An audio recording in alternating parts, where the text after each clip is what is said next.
Hello, everybody. Hi, welcome, welcome. I'm Stephen Sachs. I'm the artistic director of the Fountain Theater, and this is Theater Talk. So until we are permitted to gather together in person as a community, Theater Talk is an ongoing opportunity for us to chat one-on-one with theater makers and theater thinkers.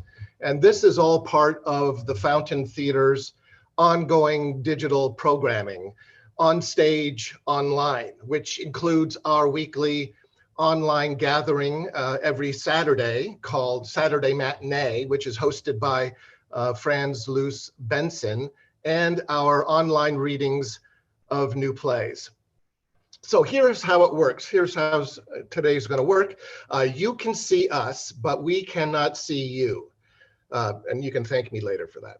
If you have any questions for Nambi, and I hope that you do, if you're watching on Zoom, type them in the Q&A balloon at the bottom of your screen. Or if you're watching on Facebook or YouTube, type your question in the chat section. And our fab producer, James, will relay the questions to us, all right?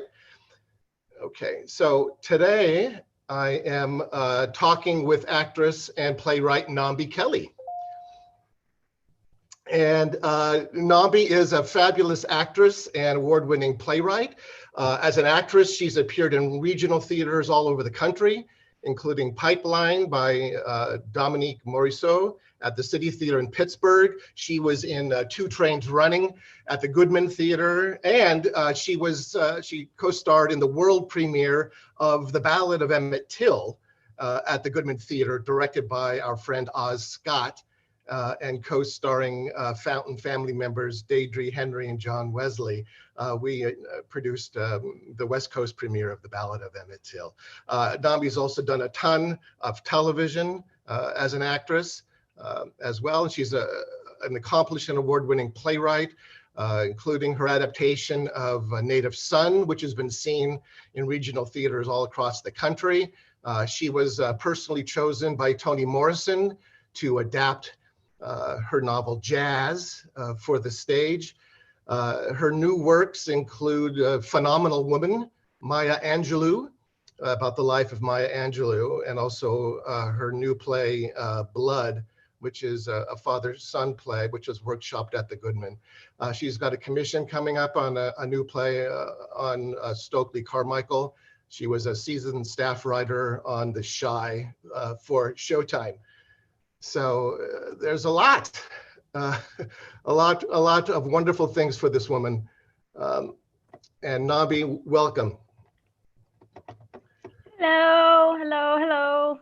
Hi. Hey, how are you? I'm great. It's great having you here. Thanks again for doing this with us. I really appreciate it. Thank you for having me. I appreciate it. Absolutely. You know, I was just thinking about it and figuring out that we've known each other for 16 years. Oh my God. I know. It's like, what? How did that happen? I'm only 25. Exactly.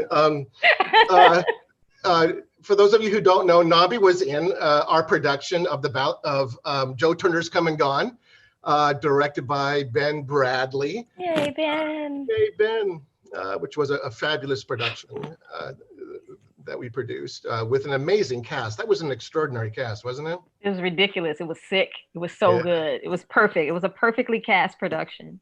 Yeah, I remember very clearly too, during some rehearsal with Ben before opening Joe Turner. And I guess we were doing a run through or something, but I remember sitting with Ben in the front row of the theater, and it was a scene involving you.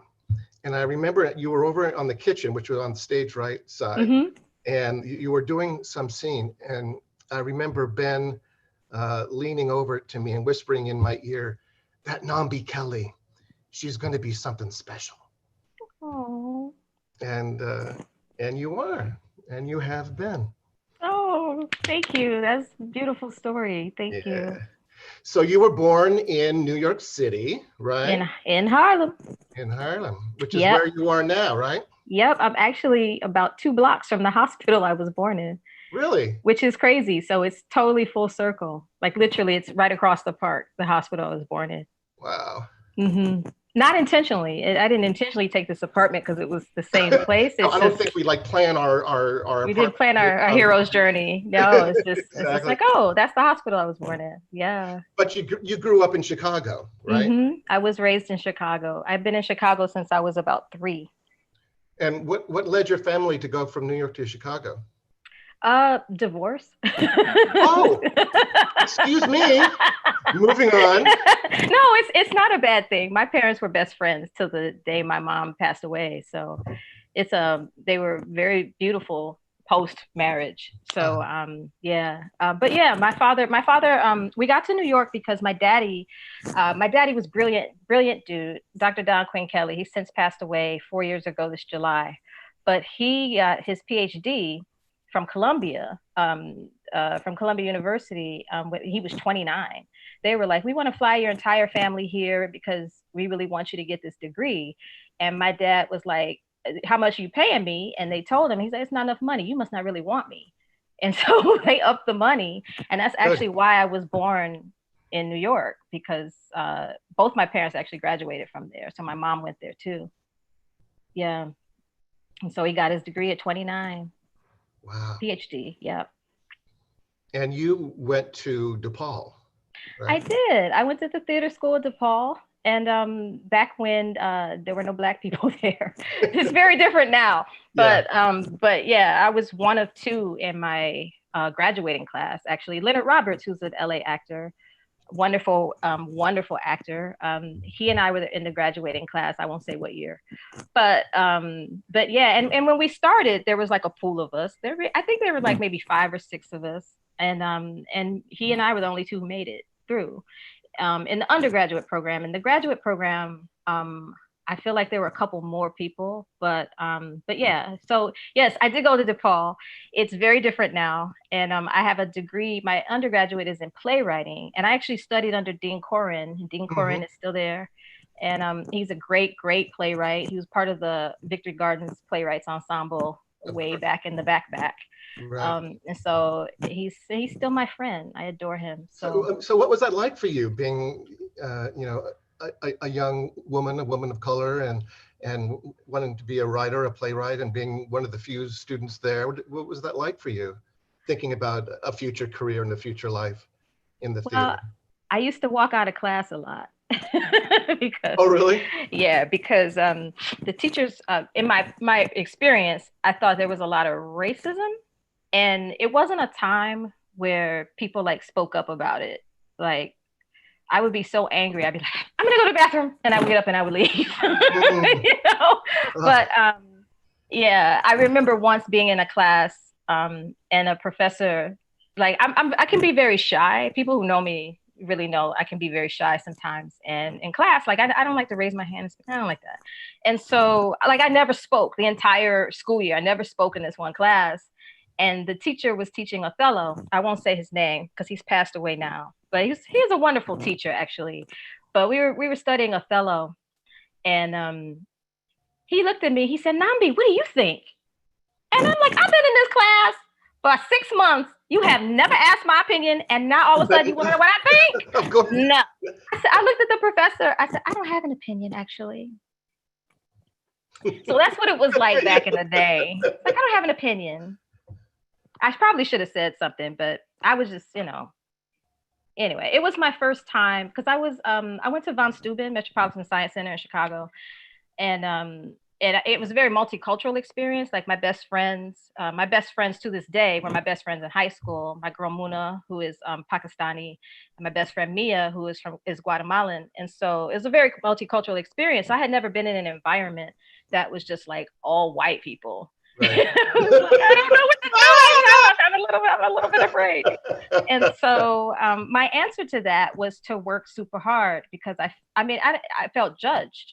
And Yeah. so I said, well, I'm going to prove to you because I was on scholarship, I'm going to prove that I deserve to be here, and I'm going to whoop your asses in Hmm. your grades. And so I was like ranked number 1 and 2 in all of those classes, like the classes where there were like lots of people, because I wasn't going to show out. I wasn't going to show up and not show out, you Right. know? So. Was there a moment for you? I know there was for me. For many of us in the theater, there's a time, that kind of magical moment where when we're young and we either see a play or meet someone or have a teacher. For me, it was a teacher, a high school teacher who turns you on to theater, where you suddenly the light goes on and you say, I want to do that. Did you have a moment like that? Not only did I have a moment like that, the moment that I had like that was with the play Joe Turner's Come and Gone. Get out. Which is the reason why I wanted to do it at the Fountain, because I hadn't done an August Wilson play. And when I saw that, I don't remember, I think I might have seen him backstage or something that was casting. I was like, oh, I have to be in this show. I like lost my mind about it. And so, but that moment for me was a courtesy of a student subscription program at the Goodman Theater in Chicago. They used to they still do. Before the pandemic, yes, they would bring young people from all over the city to see plays for free. Yeah. And I went with a drama class or something. I got to see Brian Dennehy and Iceman Cometh. I mean, like, it was just ridiculous. I saw Rosalind Cash in a production at the Goodman through this Goodman subscription program. But when I saw Joe Turner's Come and Gone with my class, and I'm going to shout out Ellen O'Keefe, who is also still my friend, and she was my drama teacher. We went to see Joe Turner's Come and Gone, and that monologue in the beginning that Bynum says, talks about finding your song in the world. I was like, this is what I want to do in my life. It was the clearest moment I have ever had in my entire life. Seriously, like, I was like, oh my God, this is what I want to do with my life. And it was so clear. And I've never looked back from that moment. Isn't that remarkable how it's like a spiritual experience, isn't it? Like, you feel like your soul has been seared by something, or you see a light or something. There's a soul connect between yourself and this art form. It's so true. Yeah, it was such a remarkable moment. And the dramaturg at the Goodman at the time was Richard Pettengill. He now runs Lake Forest College's theater program. But he wound up being a professor of mine at DePaul. And because of him, I got an internship at DePaul at the Goodman, and I still get jobs from that internship, which is outrageous. But Richard arranged for me to have dinner with August Wilson, and because he was coming to do a talk for the teachers for the student subscription program, and I wasn't even interning there anymore. And he was like, Nambi, you have to come and you have to be in the room. And Lloyd Richards was also in the building at the time. I guess I am dating myself because Lloyd has been gone for some time, but that's okay. I've earned it. Absolutely. Well, I've earned it. What was that like, that dinner? Did you? I'm sure. Tell us about it. It was crazy. So first of all, I was like so nervous, right? And the teachers, the teachers are all like scared to talk to him. And I came in, and there used to be this place at the old Goodman, which was such a beautiful space. But there was a Thai restaurant underneath the building called Sonny's. And everybody used to go through all these tunnels to get to Sonny's. And so they brought August to come to Sonny's. And I sat at this table by myself because I was like, I didn't know any of these teachers. I was like, well, I'm gonna get some free food because, I was like 19. Right. And August came in and he sat right in front of me. And I was like, oh my God. And all of a sudden, these teachers who were not paying attention to me, all of a sudden they were like, wait, who's that? Why is he sitting with her? It was so funny. And so when I sat with him, he was like so generous. He was so you're a playwright. Oh, so tell me about, and I was like, oh my God, okay, I'm writing this play and it's called Milk. And it was so funny. And at the end of that conversation, he was like, send me milk. And I was like, what? And so the funny thing is, cut to maybe like 7 years later, when Jitney premiered at the Taper. I was at opening night, and the lights came up opening night at the intermission, and this gentleman is sitting in front of me, and he turns and he looks at me, and it was August. And only thing, he looks at me and he says, you. He's like, you. He's like, I remember your voice, but I don't remember your name. And I said, my name is Nambi. We met at the Goodman in Chicago, blah, blah, blah, blah, blah, blah. And he was like, how are you? It's so good to see you. And I was like, oh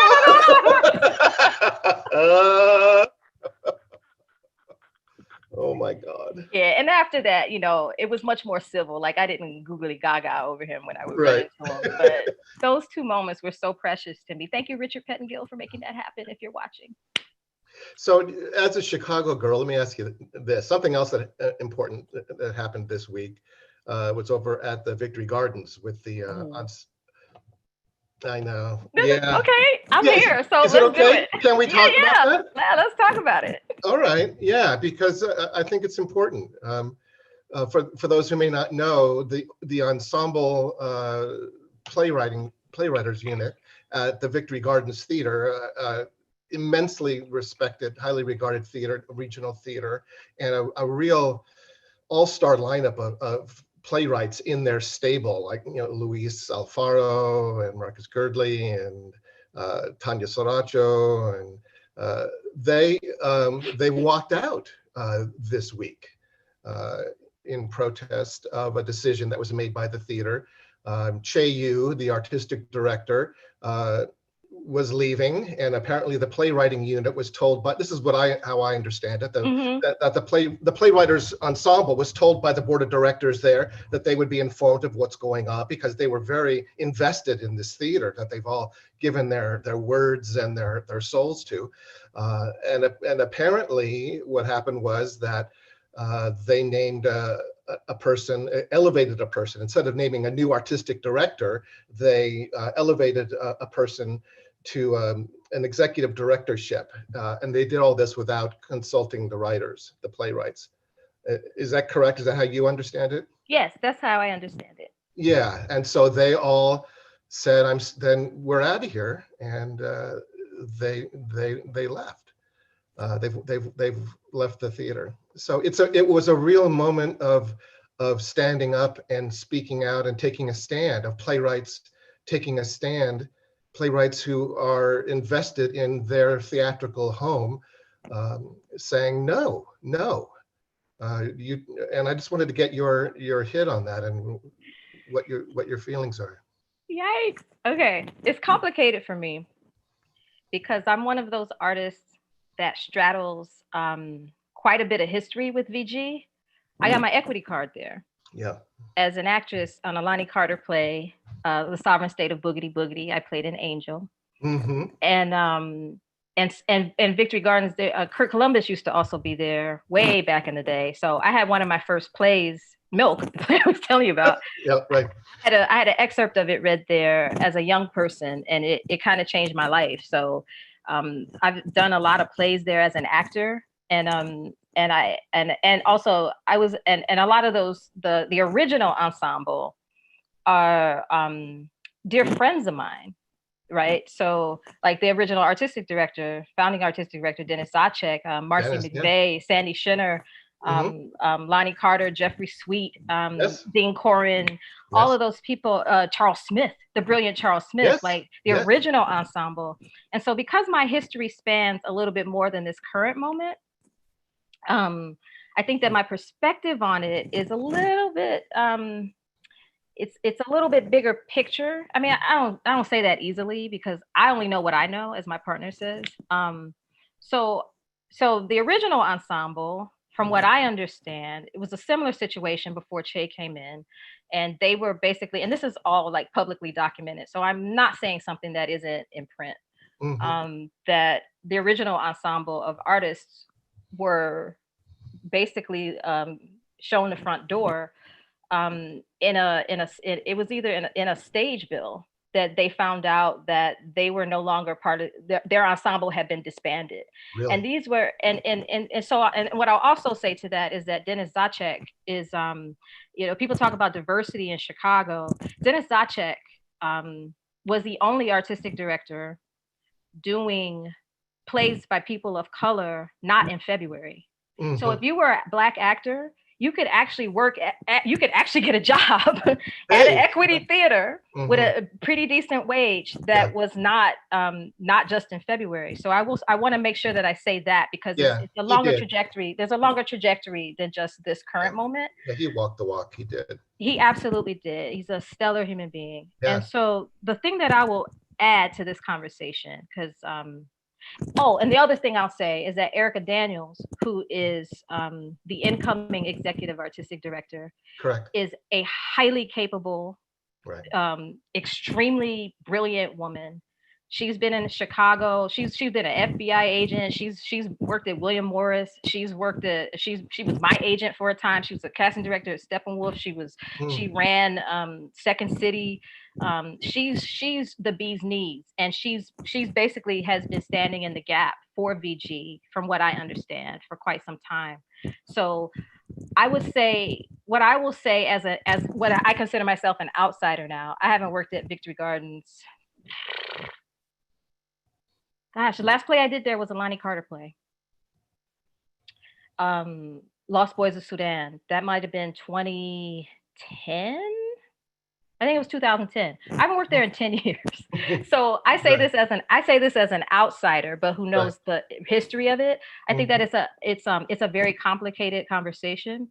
And what I will also add to that is that there's the history of the ensemble, whether it was by force or by choice, that there's an inherent something, I don't know what, because this is not what I do, but there's something with the board that they need to reevaluate how it is that they do things, period. That's what I'll add to the conversation about it, that it's not just this moment with this particular ensemble. It's actually also stems back to the previous ensemble and the choices that were made and how all of that happened. And it's a great theater to work at. And the new space at the Biograph is fabulous. Yeah. And my big picture hope is that VG returns the theater to Chicago artists. And so at this point, that doesn't include me because I don't live in Chicago anymore. Mm-hmm. But my hope is that in the re-envisioning of it with the current ensemble of artists who I know and love and have worked with them departing and making way for new, that there's a re-envisioning that happens with the artists that they bring in and how they move forward. And I hope that the board is open to paying attention to what's knocking at them and actually do the right thing going forward. Yeah, I hear you, and it's a complicated issue, and I'm interested, just before we move on, I'm interested to hear your thoughts about playwrights speaking out and standing up and being heard, because for a long time, I think that there were some people, not everybody, but there were some who felt like playwrights should be seen but not heard, and you're not supposed to talk in the rehearsal room, and you're supposed to be quiet and be grateful and all of that. And here's an example of playwrights standing up and saying no, or expressing their opinion. And I wanted just to hear from you your feeling about the importance of that. I think that regardless of the specifics, absolutely. Right, I think that writers standing up for themselves. Right. I think that artists in particular, and I think it's such an interesting cultural moment in terms of social media and how playwrights in particular are using social media, that there's a platform outside of the pen that is an extension of the pen, but that you're actually reaching a broader audience in terms of what your messaging is, and that you can actually be a little bit more direct in terms of what you really want to say about things. And I think that that's a really powerful moment in our cultural, a very powerful cultural moment. And that and I think sometimes for me personally, because I'm straddling that generational line, where the playwright doesn't talk, right? And so it's interesting for me as I continue to age, because thank you God, I'm aging, that I get to see the younger generation behind me be way more vocal than my generation thought we could be. And what's beautiful about it is that it actually opens doors for me. I get to walk in the doors of the young people behind me, standing up and saying this isn't right. And and I appreciate that. And at the same time, it's like, it makes me feel like, oh, maybe I should, open my mouth a little bit more. And so what I try to do is put it in my writing. So we were talking about my Love Gov play. I read. So I try to do it that way, and basically listen more than I talk, this is a strange moment because I like to just oh really, what else do you think? That's how I like to roll. But so yeah, it's interesting, it's great, and I think that as playwrights continue to like do the moment in that Duran Duran video where they take the table and they whoosh, right that it's, we're only going to be better for it, and certainly now is certainly the time for that to occur. Yeah, I think it's needed. Yeah, it's absolutely needed, it's necessary, and it's happening, so it's great. So let's talk about the work a little bit, because I'm really interested in just talking about the nuts and bolts of what you do, of what we do, and you write adaptations of from novels and nonfiction, and also you write your own original plays as well, your own original work as well. Just looking first at adaptations, for playwrights out there who are interested in adapting a book into a play, say. Mm-hmm. They've read a book that they love and they think, oh man, this would make a great play. From your experience, what kind of book makes a good play? Or what kind of book does not make a good play? Or is there an answer to that? I know it's kind of a generalization, but do you have any thought about that? Does it have to be like dialogue heavy, the book?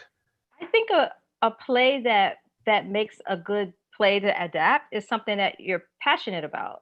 Mm-hmm. And I think that anything that you're passionate about, you can sort of find some leeway into to make it theatrical. That's what I think. And so, so for instance, my adaptation of Jazz, Toni Morrison's Jazz, hoo-wee. Yeah. It's still kicking my back, right? Yeah. And so when and it wasn't a project that I chose. It was a project that was brought to me. And she personally approved you, right? Oh, I should totally tell you how that happened. Yeah. Okay, so this is what had happened. What had happened was Native Son had done so gangbusters at Court Theater, the original production of it. There's a publishing company in Chicago called Dramatics Publishing, and Dramatics had seen the production and they loved it and they wanted to publish it. But what happened was, because there's an already existing play version of Native Son, Sam French, which is now Concord Theatricals, mm-hmm. right? Yeah. They had right of first refusal on publication. Mm-hmm. And so I was like, and I had been published, like my theater company Impact in Chicago. We had self-published some work. And then I had little things here and there, but I hadn't been published. And so I was like, oh my God, what if Sam French says no? I'm having a hissy fit about it. And then they were like, well, Nambi, we really love you and we want to find something else. And I'm like, I just got to pay my rent, right? I'm going to pay my rent. And so what happened was they sent me an email. This was like the fall of 2015 or something. And they were like, so Nambi, send us a CV. And I'm like, I'm gonna pay my rent this month, right? Yeah. So I sent the CV, and then probably about 2 weeks later, they emailed me back, and they said, Nambi, so we pitched you to a writer, and the writer overwhelmingly wants to work with you, and that writer's Toni Morrison. What? God.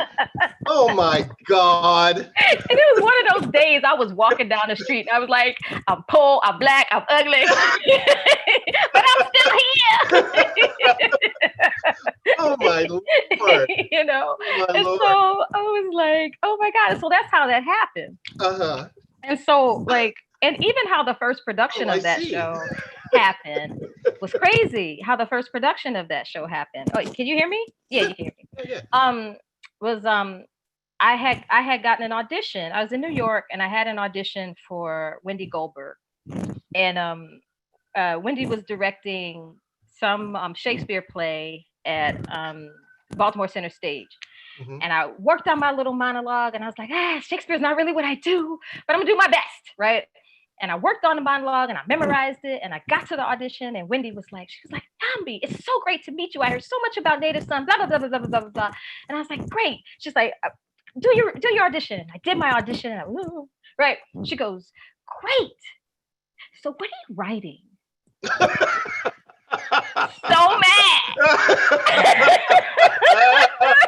Okay. I was mad. I was like, okay, but what about my callback, right? And so what happened was, at the same, I was a little haughty. And so what happened was I was like, No. well, actually, Toni Morrison, I just got this email. That's right. Right? Gavin Witt, who was the literary manager at the time at Center Stage, he was like, Nambi, are you serious? I was like, yeah. Yes. He was like, well, we're going to call you tomorrow. And I was like, where's my callback? Right? Yeah. I didn't get a callback. But I got a production. And that's how the world premiere of jazz happened. That's how it happened. Tell me about meeting Toni Morrison. What would that be? I didn't get to meet her. You never met her. Oh my God. Oh. Didn't get to meet her. I was in the process of drafting something to pitch an idea to her through my dear friends in New York, Quincy and Margaret Troop. And she passed. So I didn't, believe me, Andy called me that morning and I just cried and cried. I was like, oh. Andy Chapman. Yes. She was like, you were the first person I thought of. And I was like, I know, I didn't get to meet her. But more importantly, she was gone. I say, so I didn't get to meet her, but she was gone. So, but the big picture I was trying to say about adapting jazz was it wasn't my choice. But and so so it came to me, it was a gift that came to me. And so when I reread it, I was like, oh my God, how do I make this a play? Right. How do I make this a play? Yeah. And I feel like it's been several years, but I think I've just now figured it out in my latest draft. I think I finally have cracked it. Because it's, she's such first of all, what she describes as jazz, she talks about the success of the novel being that that jazz is a prism that is constantly turning. And so I was like, so that means that's the structure of the play. It's a prism. So, but how do you create a prism on stage? And, long story short, I came to an understanding that that Rashomon was probably the most akin to what that might be, that a prism constantly turning is different perspectives. Right. Different perspectives, right. And so what I wound up designing was a script that literally turns. And so you have different perspectives. You see the same scene from different characters' point of view, which is really easy to do in film and television. But on stage, you can't be subtle. And so and then you need a guide. And so I figured all of that out in my latest draft. Thank you, God. So, but it was a process. It was a journey, and it was harrowing and long and painful, and it happened at a time when I was going through a very personal. My father passed, and so like I turned in my first draft, and my daddy passed a week and a half later. He wasn't even in the hospital or sick. And so and then, this production was coming, and my intention was to honor him by continuing to work. And it was to my detriment, I think, that I wound up getting sick, like physically sick, and over time. And also the process was very combative because I should not have been in a room, and that was just, me trying to honor ancestry because it's what I believe in, but I should have stopped. Anyway, it was a beautiful show. And Kwame Kwei-Armah directed that world premiere, and he commissioned it. Thank God. It was a very nice commission. So they were very generous. And we did the best we could putting that show together. And he did a really good job of trying to get inside my head about what I was trying to build. But my grief space was just so intense. And the funny thing is, or ironic in a good way, is that the book itself is really, to me, it's a manual for how to deal with grief. And so I was like, if I just surrender and let Tony like nurture me and guide me, I'll figure it out. And so but knowing that and being able to do it Yeah, I was know. like, this is I very, very personal. And know. yeah, so Sometimes when you're doing an adaptation or when you're writing anything, I think sometimes the play tells you what it is. You think it's going to go in this direction, hmm and then it's like it reveals itself or taps you on the shoulder or pulls you in and it will tell you what it is. hmm Um, hmm uh, Briefly, because I know that there's so much I want to talk about. Tell us how Native Son came your way, how all that came about. I mean, so, again, such talk about an iconic piece of literature. Native Son, oddly enough, was my favorite book when I was like 8 years old. Hmm. Because my mother had a copy of it on her shelf, and we had been reading Richard Wright in grade school. They did like an excerpt of Black Boy. And so I saw the name. I said, oh, Richard Wright. I said, oh, that's for me. And so I opened it up and I was like, oh, because I recognized the street names because I grew up in the neighborhood. Part of my childhood was spent in the neighborhood that the book takes place in. I was like, oh, I recognize this. And then I kept reading. I was like, oh my God, this is not for me. But I was so like, oh, and my mother caught me and she took the book. So that was my first intro to the novel. I was like 7 or 8. Uh-huh. And then what happened was, cut to many years later, I'm in Chicago. I'm walking down, I can't even remember what street it was, Morse Avenue, maybe. My phone rings. It's Wendy Whiteside from American Blues Company in Chicago. And she calls me up. She's like, Nambi, you have a second? I say, yeah. She's like, so we want to commission you to adapt Native Son. And I'm Why like are you walking. getting these phone calls? How do you get these phone calls from these people? It's the What grace the? of God. It's the grace of God.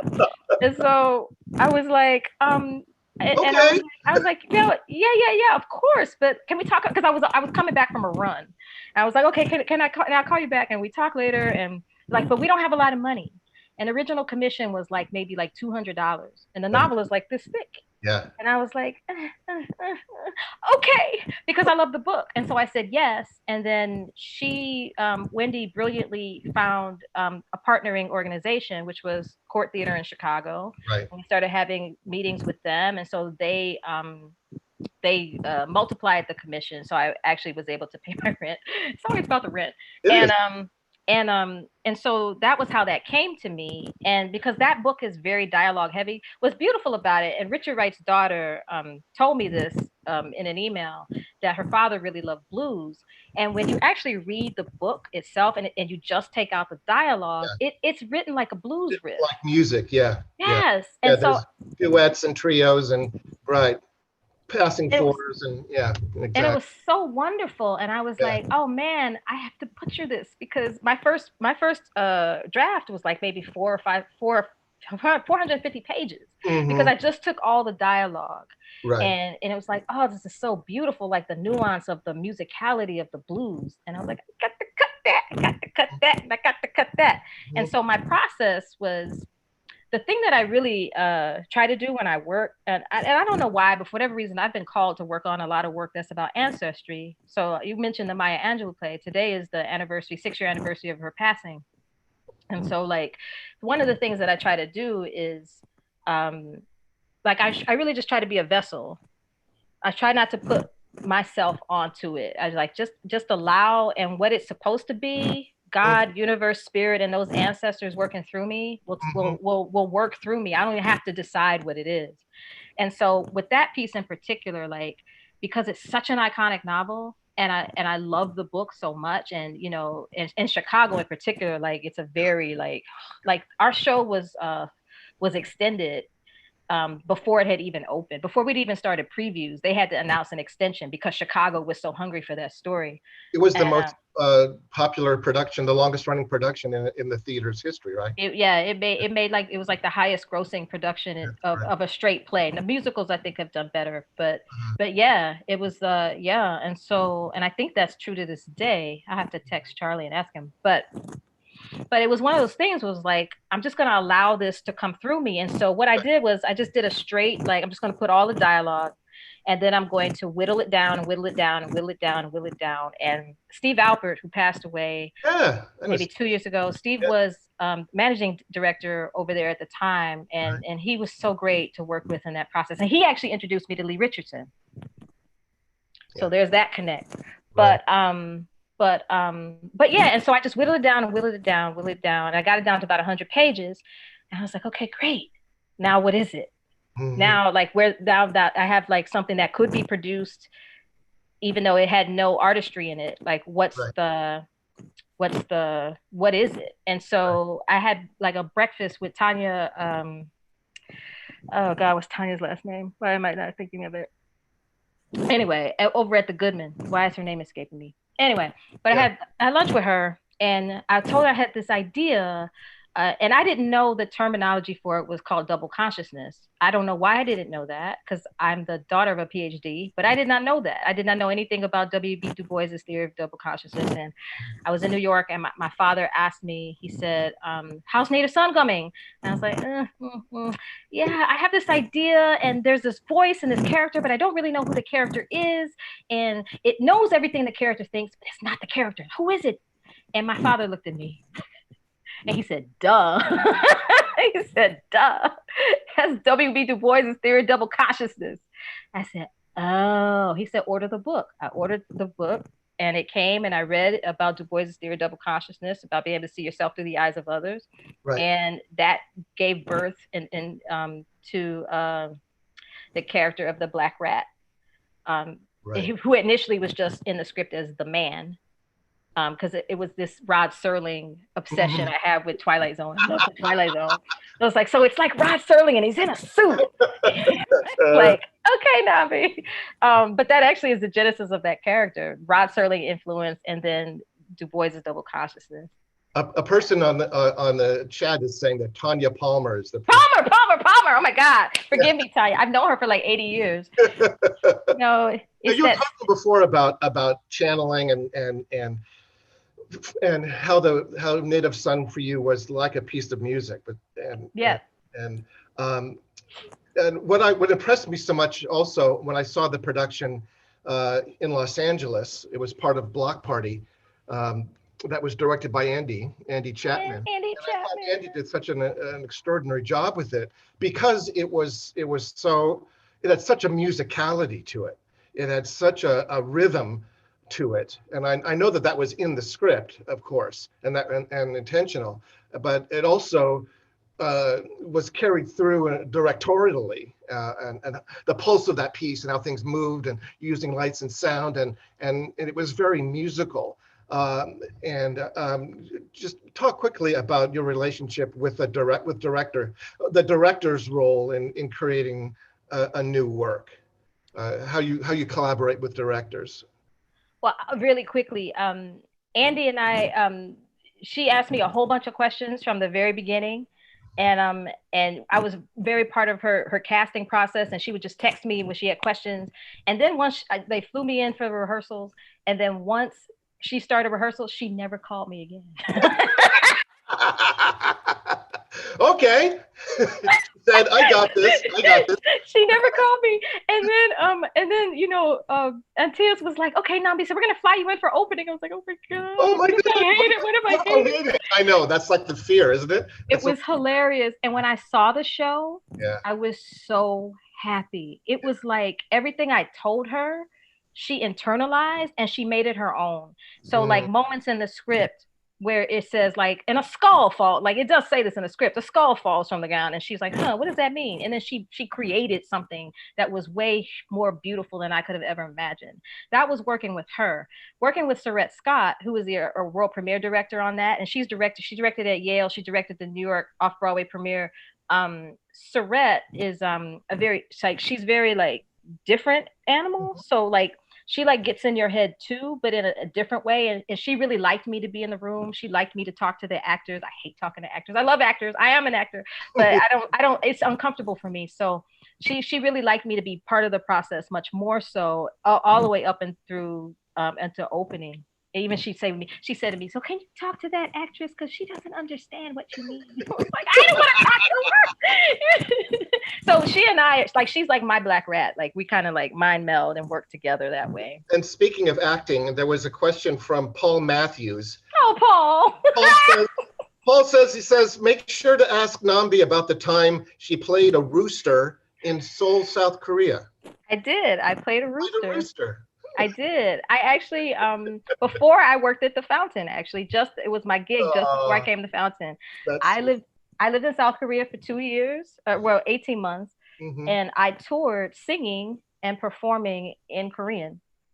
And I, for English music, Korean bilingual musicals. And so I played a rooster, I played a horse, I played a ox.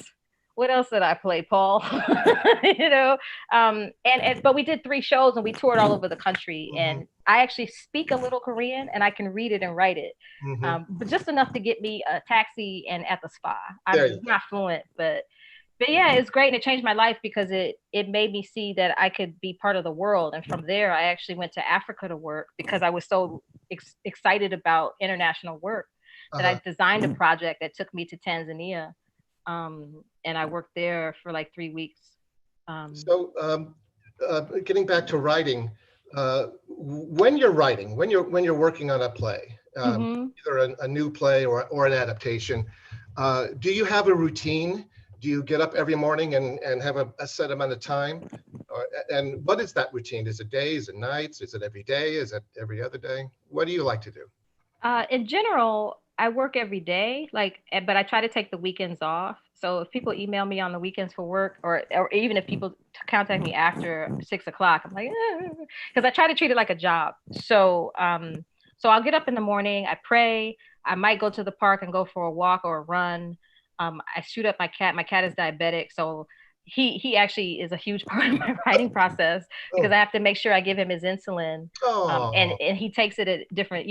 I try to get him before 10 o'clock so I can start writing at 10. But BD is his own man, so he does what he wants to do. But usually, if he cooperates, I start writing at 10 o'clock, and then and if depending how many projects I'm working on, if I'm working on 3 projects at the same time, which is not uncommon, sometimes what I'll do, and I learned this in grad school, that I would work on one play for 2 hours. I work on another play for an hour. I work on another play for an hour and a half. And then I'll take little breaks in between, little social media breaks, little pee breaks, etc. So I basically just, because I find that when I compartmentalize that way, like I'm going to spend 2 hours on this pardon me, it really focuses me. And I think and then once I get to the end of that 2 hours, I absolutely stop.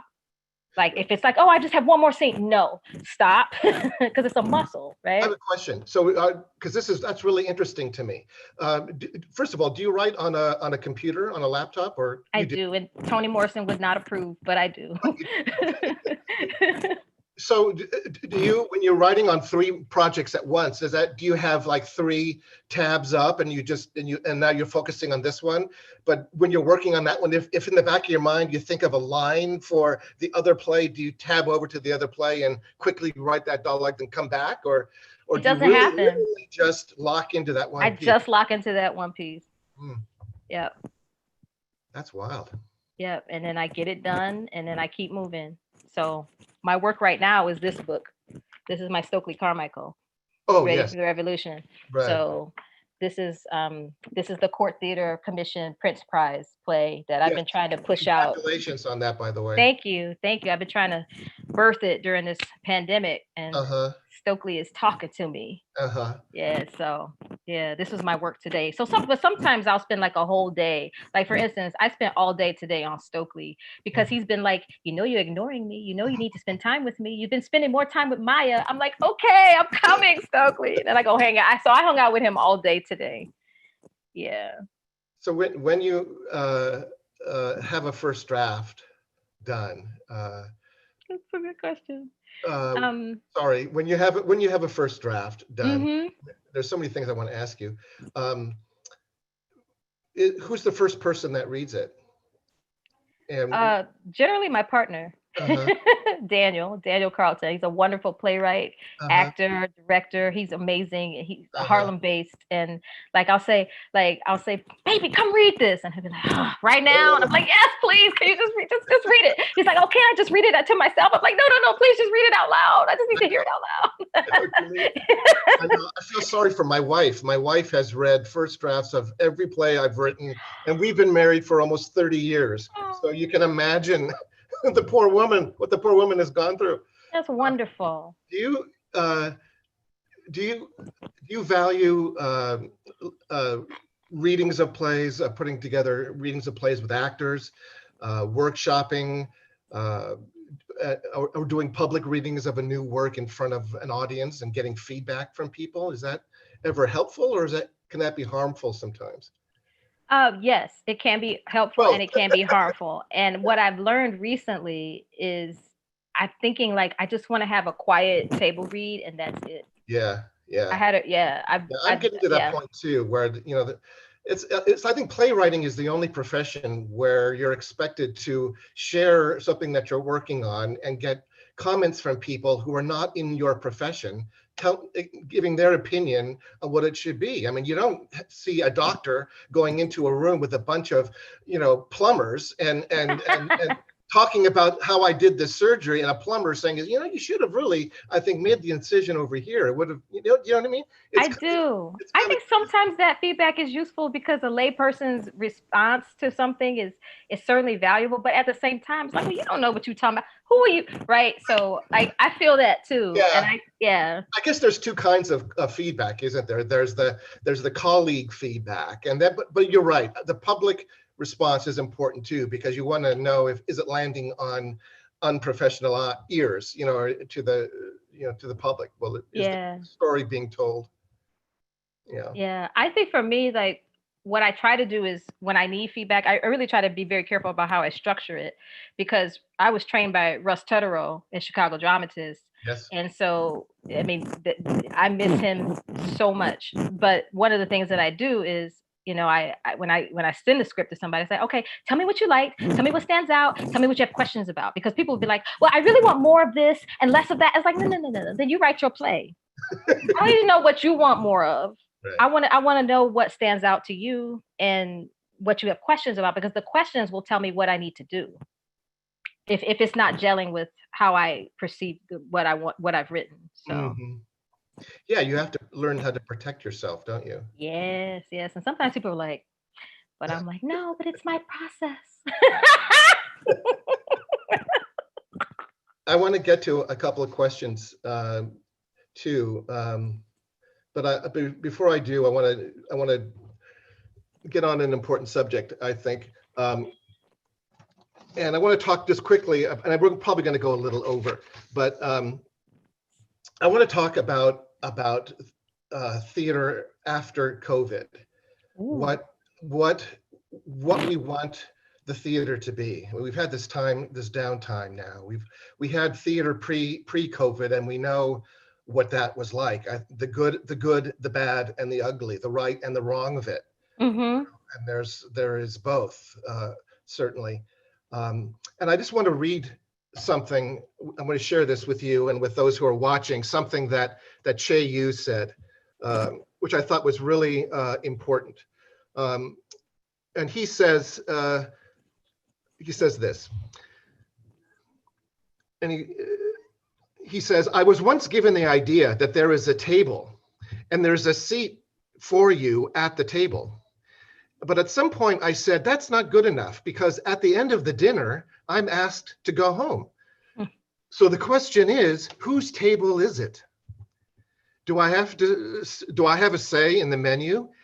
Which guests can I invite? And can we make the table bigger? And if we can't, can we share more space with each other? And I'm not asking someone to be kicked out. I'm asking us to make room. And if no one gives you that opportunity at the table, you need to break that fucking table and build your own.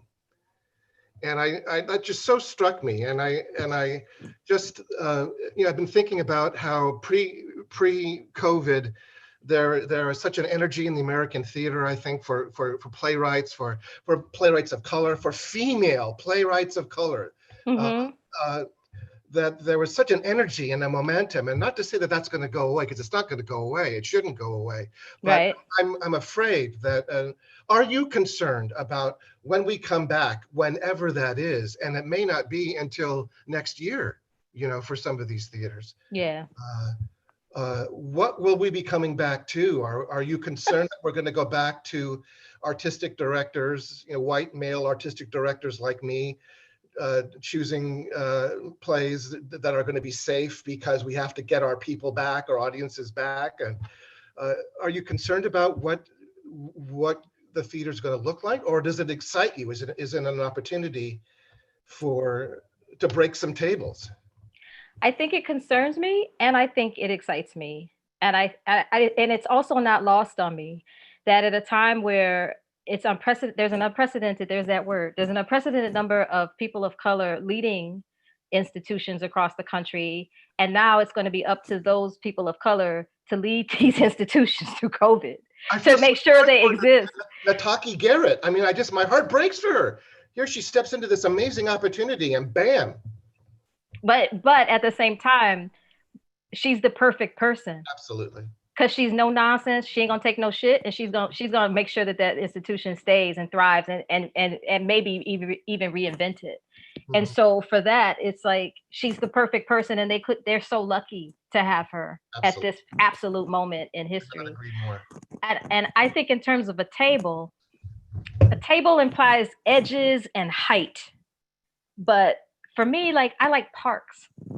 So let's go find some grass, where it's all level, right? So there's room for everybody on the grass. You know what I mean? Mm-hmm. And I do think that theater is going to look different. I do have concerns that it's going to become a little more elitist. Yeah. So like people who are climbing like I am may not get the opportunities that they want because they have to go with somebody who they know is going to absolutely sell something, because or regular actors or certain tiered actors won't get opportunities because they got to put Chris Rock on this. I'm saying Chris Rock because he was in the press conference today for Governor Cuomo. He's on my brain. But it's like, so is it going to become this situation where people become even more elitist, or we're going to sit on the floor and have a picnic, Mm-hmm. And my hope is that it's going to, well, my thought is that it's going to take way longer than it's going to take several years for us to recover from this and to re-strategize. And I'm open. I'm excited. I think it's like the way people are using social media and whatever Zoom is called, whatever platform Zoom is called, like the way people are like, you know what, we're going to do a play and we're going to do it here. It's wonderful. And the reinvention of whatever that is going forward, like, I think it's a really great idea to have that kind of programming, because then you can reach the people in nursing homes who can't get to the theater, like there's, and it's also like we think in these literal boxes, right? But like, imagine if, like, for instance, if I did a reading of jazz and it's like, oh, and I'm in New York, so, oh, well, I have to use this actor and that actor in New York. No. I can call Deidre in LA and she can play Violet, right? And that's never been available to me because I ain't been in LA and done a reading. You know what I mean? So like, I think that whatever it's going to be amazing because there's no other opportunity. And I think that it's going to be more inclusive. And I think that we're going to put a blanket on the ground and break some bread and make some art, I agree. Could not agree with you more. We're almost out of time, but I just want to get in a question or two before we sign off. This is from Carolyn Macon. Carol? Oh, Carol. She had a question for you that also I had the same question also, and that is how being an actress and being a playwright influence each other. How do those two worlds meet? And how has being a writer informed your choices as an actor? When you read a play now as an actress in a company and you're at the first table read, what is that like for you? How does one art feed the other? used to really distract me, because I would be watching actors. I'd be like, oh, come on, man. Oh God, that's the truth. But now that I'm a little bit more mature, what happens is, I was smartly went and I got my graduate degree from Goddard in Vermont, which is a low residency program, and Yeah. I got a degree in interdisciplinary arts. And I designed my own program. So I was doing acting and doing writing projects simultaneously and filtering it through this space. And one of the things I wanted to do was study mythology. And so I was able to do that. But one of the things that that program taught me, which, now makes it much easier for me, is that I used to separate the trains, right? I'm an actor, I'm a writer, I'm an actor, I'm a writer. And now, they inform each other in a way that is really quite fluid. And it's beautiful and it's fun. So I used to think of them as separate pools and separate sources inside my spirit, but it's actually, it's the same pool. And so now that I draw from the same pool, it's just that it takes a different form of expression. And so because I'm really writing heavy right now, I do way less acting, although I just shot a TV show, and it aired just before the shutdown, Chicago Med, which was a lot of fun. But it was the most fun I've ever had on set. And then doing Dominique's Pipeline, Right.